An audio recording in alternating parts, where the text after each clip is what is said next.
let's talk about investments and M&A. And what we'll do is we'll quickly see one investment case and basically the thinking process that goes behind an M&A kind of a situation. Okay. And as always, I mean, as rather or as much like the market entry situation, the catch here is to know just the basic framework. After that, these problems end up being fairly simple. What is required is certain amount of creativity that goes into building the solution from the points that we already have on the slide. But from your structuring perspective, I think this really covers everything. And what I would request is to really for you to start thinking a little bit from the first principle perspective. Take your own example, that if you had to, be an investment person, if you had to look at a situation from that lens, how would you really do it? What are the factors you would consider? And then all these factors that I am talking about, they will also seem like the most obvious thing to do. Yeah. So your client is a prominent VC fund, and they want to invest in an edtech company that teaches English through its app, and they are asking for your recommendations. Okay. So as I've discussed elsewhere, for problems which are slightly, I don't know, if I say difficult to structure, there are really three parts to a problem I like to break it into. One is pre, second is during, and then the third is post. Here, when I talk about pre, and let's say these are my client specific parameters. Irrespective of the opportunity that was there, what are the things I would want to understand about the client? Because this will give me a sense of what matters to them, what doesn't matter to them so much, and what their priority areas typically are. It essentially is the lens through which I will look at the target company. So target company, really the factors are covered in during. So it's a during the deal essentially. That's what the during is for. This is pre the, I don't know, grammatically I might be way off, but pre the deal essentially. And in some ways post signing the deal, what are the factors? These are factors that I will consider upfront only, but the kind of factors that kick in later. Okay. So that's how I'm really doing it in a temporal format, not when I'm thinking about these things, but how these things typically end up getting executed or playing out. So what would you really want to know? And let's say forget about a VC. Imagine if you are a rich person, an angel investor. Today you're an angel investor and you want to start investing. What are the things you would want? What are the things you would take into consideration every single time? Really, the first question is, who do I invest in? And do I invest in startups, very early stage startups, startups who are little along their journey, everything? Okay. And you could break it down into three things. So I can bring in the third factor here. When I say who do I invest in? So the stage, the size, the sector. Which sector do I invest in? At which stage of the investment do I really get in? And typically what kind of check am I willing to sign? So these two factors typically go in together. And then on the basis of this, you might also want to, so given if I'm not an angel, but someone is studying me, then they will want to see how these things have played out in the past. So what my existing investment or existing portfolio is. Why this is important is because of the fourth factor, that there could be a potential of, getting some synergy into it. You might have heard of, how SoftBank portfolio companies really end up complementing each other. I think I remember reading, I think a Ken article or some article, which was about how SoftBank companies end up working in synergy with each other. So the existing portfolio may actually help in supporting the new investment, and a synergy is something of a new value which is unlocked. So company A in itself has some value, company B in itself has some value, but when you merge them, something new emerges. Let's take an example. If let's say there's a market where there are two competitors, both of them are undercutting themselves and the price is driven down by each of them. But if they become one company, so there's no competitor right now. There's no force to keep the price down. They can increase the price. So those could be the kind of benefits of essentially having, you know, entities merging. Now, in different contexts, you can realize synergy in a different manner. Now, very frankly speaking, from an interview perspective, you might not be able to very perfectly or confidently even talk about some of these things and really go into the discussion of how do you calculate that. But you definitely have to talk about these things because these are the factors which are important. And then, what is the size of my fund? How much money do I really have to give? So all of these things are what I would really consider about the fund which is thinking of the investment. Now, during. So there's a company where I want to put in money, in this case, an edtech company. Okay. I would really want to understand first the industry. What's the size of the industry? What is the growth of the industry? Now, if the industry size is small, so let's say size is high low, growth is low high. If the size is low, growth is low, what's the point? I might not even have to consider many of the other factors in so much detail. I'm like, this industry is unattractive. If the size is high but the growth is low, I would want to see how well established the current players are or are not, to really see whether our client has the potential, the target that we are trying to acquire has the potential to steal market share from the existing players. If the size is low but the growth is high, we would really want to see whether the company is aligned with where the market is growing. Okay, so they can capture how the market is developing. They can be part of that growth story. And if the size is high and the growth is high, well, it's unlikely, but it's a great scenario to be in. So just having a sense of size and growth of the industry tells you how attractive or not the company is, and also gives you a sense of what kind of things you have to check for. So like I discussed, what you check for here versus what you check for here might be slightly different. The lens you adopt will be slightly different. One framework that one management thinker has come up with is known as Porter's 5 forces. That's for industry analysis. It has, who are the 5 things? Existing competitors, threat of new entrants, substitutes, supplier power, consumer power. I will not go into the details of this because explaining this, I don't want to do a bad job of explaining this. You can simply Google this, look at a YouTube video for understanding Porter's 5 forces, but this is a good framework for understanding what the industry looks like.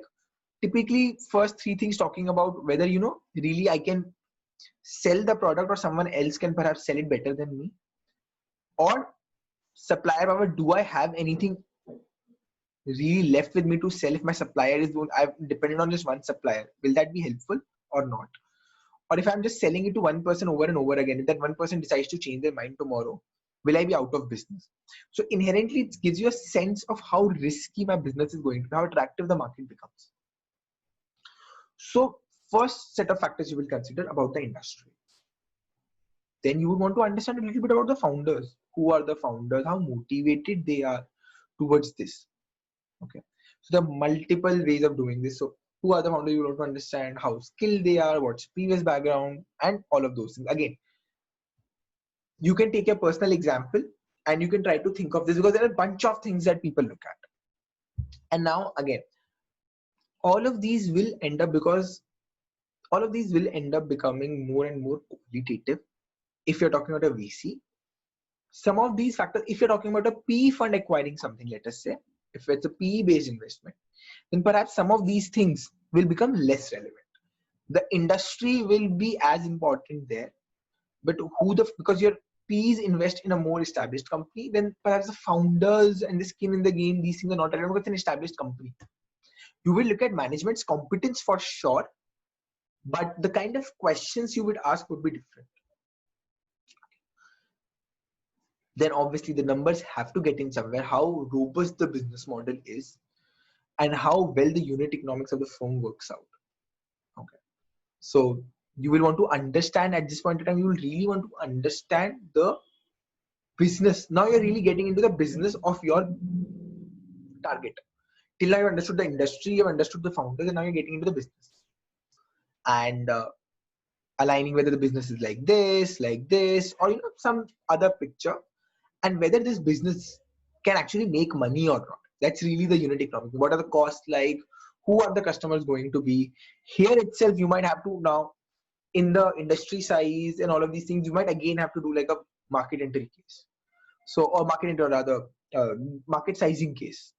So your guesstimates will keep showing their head over and over again. So market sizing might is actually fairly common in such cases, in investment cases.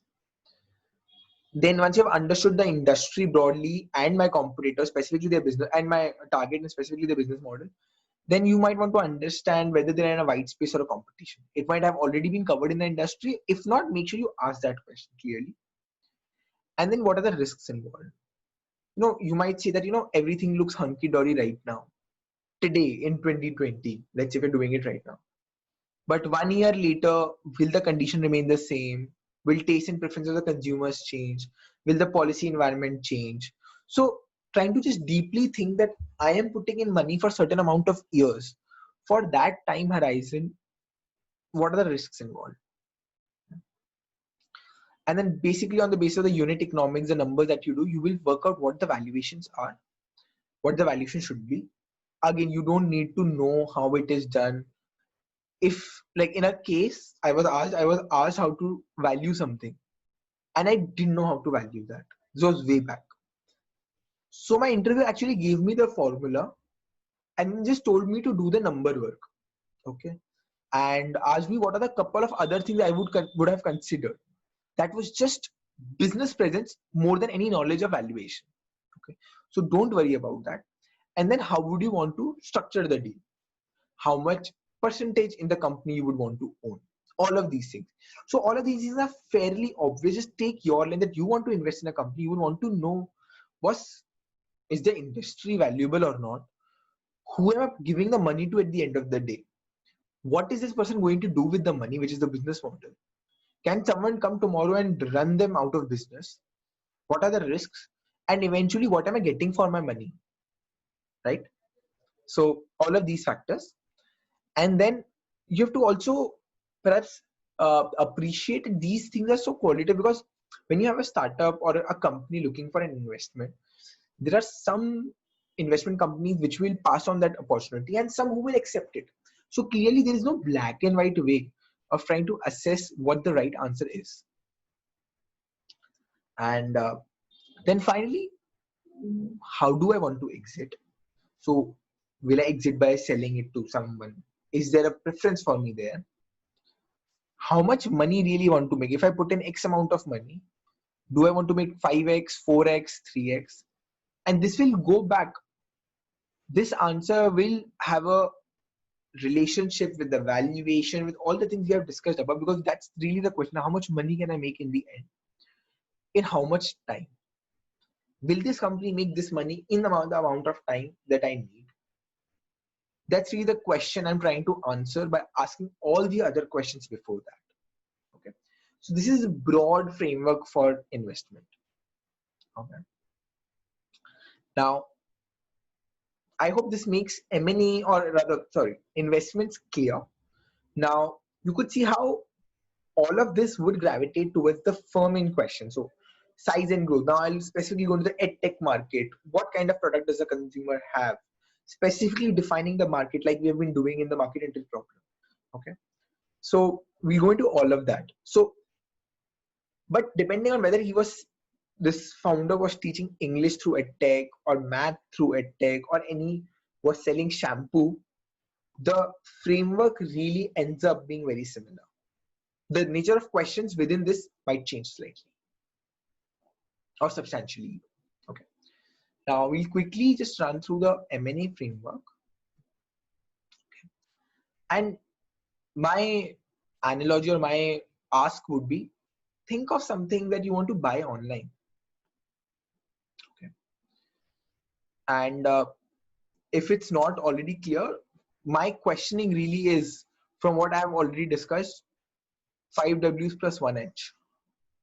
Why, what, who, when, where, and how. So there are 2 questions really I'm trying to answer here. Okay. Why does a company want to think of mergers or acquisition? Now, I hope the market entry problem already gives you a sense of why this is happening. Because clearly there's a need which I can't establish, I can't fulfill right now. And that needs need to be covered. In the end, it has to come to profit. Either my profits are going to go down and I want to retain them, or I want to enhance them. So if you want to understand how you can look at different types of needs, so if the end objective is profit, let's go to the profit framework. Revenue, cost, volume, value, variety, fixed cost. Okay. Rough framework that I have. Revenue is driven by volume, value, variety, cost of fixed cost, variable cost. This has to go up. So maybe the objective of a merger is that market share. I want more customer base, and I feel buying an organization will get me that. Okay. Value, maybe by reducing the level of, let's say, competition in the market, which is getting increasingly fragmented, I have more control over the pricing I can set, and that's why I want to buy. Variety, maybe I want to diversify. Fixed cost, maybe I can, by buying this, I can do better asset sharing, so my fixed cost net for the amount of revenue I'm generating, that goes down. Okay. So fixed cost could be reduced by sharing of assets. Variable cost, maybe there is certain challenge in the entire value chain which I feel can be addressed by doing this merger or acquisition. So clearly you have a bunch of reasons why firms would want to merge or acquire. Now one step here could be, what are the alternatives? And again, like, this is my understanding, that typically you would want to have control over yourself, and mergers, not a lot of mergers are very successful. Okay. Because there are a lot of things to take care of. Okay. So that's why I would want to see if, let's say, the objective only is to increase variety, then do I really need a merger or an acquisition? Can I not do this on my own? And really the question here is a cost benefit analysis. What are the costs of doing this on our own? And what are the costs of acquiring? And people obviously, again, like a business problem, they might come to different answers depending on how much weightage they provide to different parameters. But the question exists.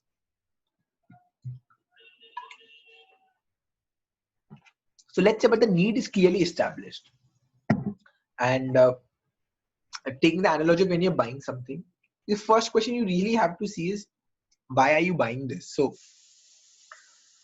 there would be a clear need for you. Then the next question would be, can I do it? If, let's say, can I do it on my own? Okay. Can I don't have to buy it from Amazon. Can I actually buy it from my local store?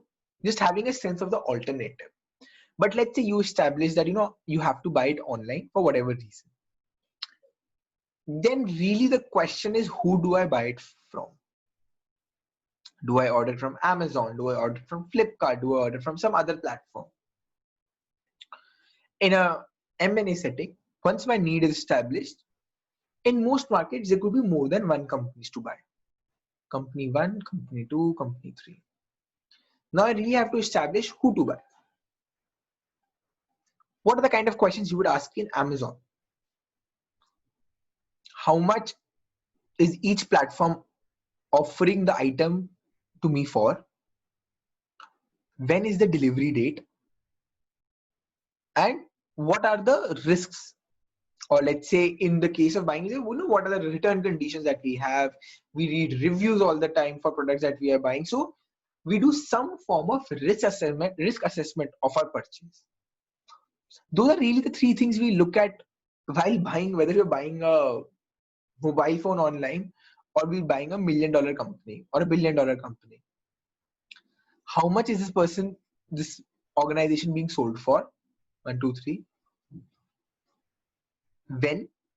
So how long will it take to structure the deal? Because some of my needs might be more urgent. If it's going to take 10 years to buy, I might as well do this on my own. So what are the factors I take care of at that point of time? And then what are the risks involved? Now, we've already covered these two ideas and we can use this for risk assessment here as well. So one is pre, during, and post. Okay. And other is question. Now you can subsume, what you can do is, the way I try to solve this problem is, you can try to use pre, during, post and pestle together. And remember that the VC framework that we were discussing, the pre would be all the things I need to take care of in my company before I really initiate the acquisition process. During would be the kind of risks that can emerge while the deal is happening. And post are really the kind of risks that kick in when the deal has happened. After that, let's say the merger or the acquisition has really happened. So P was politico-administrative. Let's keep it at politico-administrative. Economic, socio-cultural, tech, legal, environmental. Obviously, not all of them will apply. Okay, but let's see. At really a pre-acquisition level, what are my concerns going to be? A, my administrative concerns really are all the stakeholders on board? Are stakeholders in board? Okay. If not, will that be a problem? Do I really economics? Do I really have the money for this?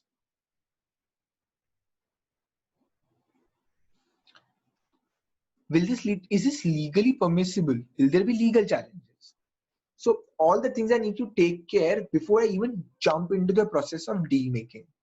So risks analyzed from that angle. Now, of course, this is not an exhaustive list. Depending on the particular case, you might be able to generate more risks. I'm just telling you how to think about these. That stakeholders, money, legal will perhaps always be the risks. And then there'll be some more context-specific risks. What are the risks that will come in during?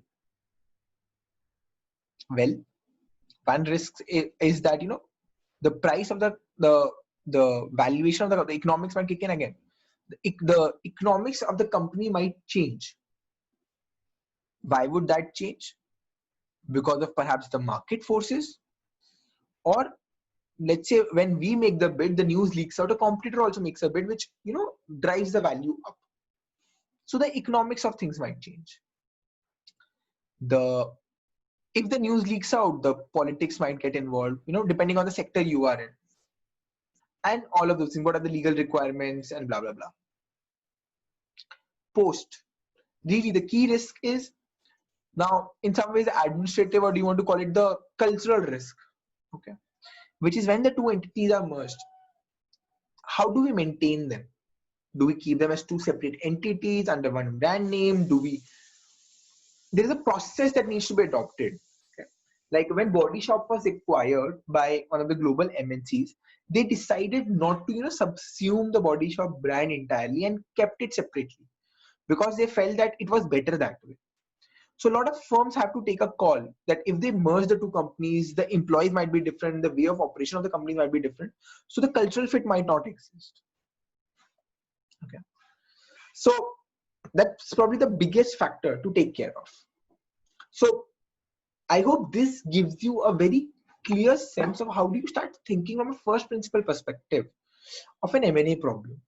And really, like, my objective with this entire workshop and different cases that we have discussed is to rather build first principle understanding rather than, give you a framework that do it this way. So I hope this is clear and we can close the M&A and VC discussion at this point of time.